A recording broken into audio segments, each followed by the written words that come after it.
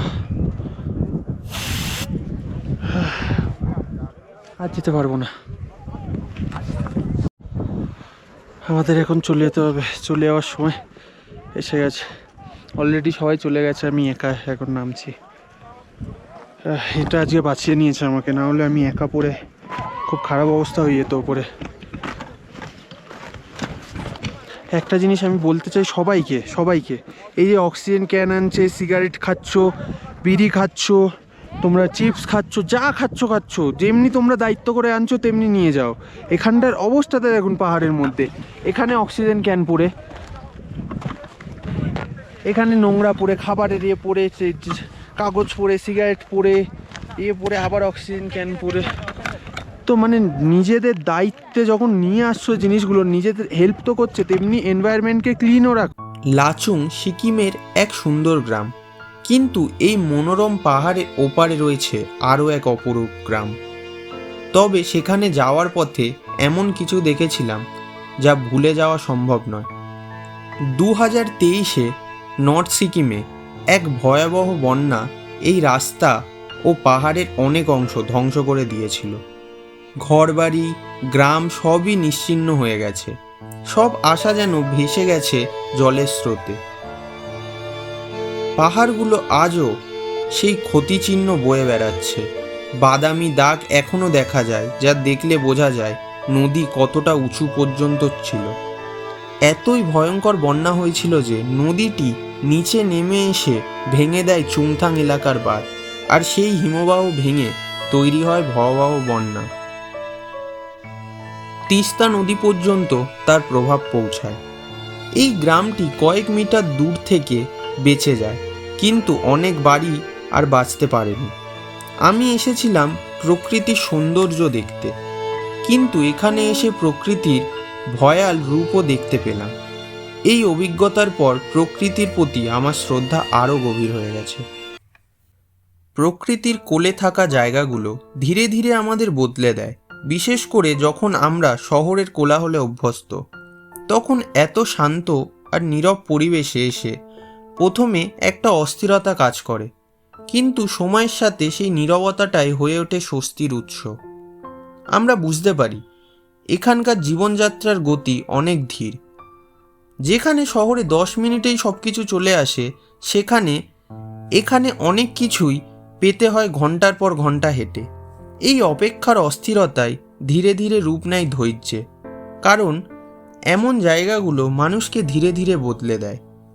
এই ধীর পরিবর্তনের মধ্যেই আমরা নিজেদের এই প্রকৃতির অংশ হিসেবে দেখতে শুরু করি, আর তখনই বুঝতে পারি সবসময় আমাদের চারপাশ বদলানোর দরকার নেই। কখনো কখনো শুধু নিজের চলার গতি একটু বদলালেই হয়।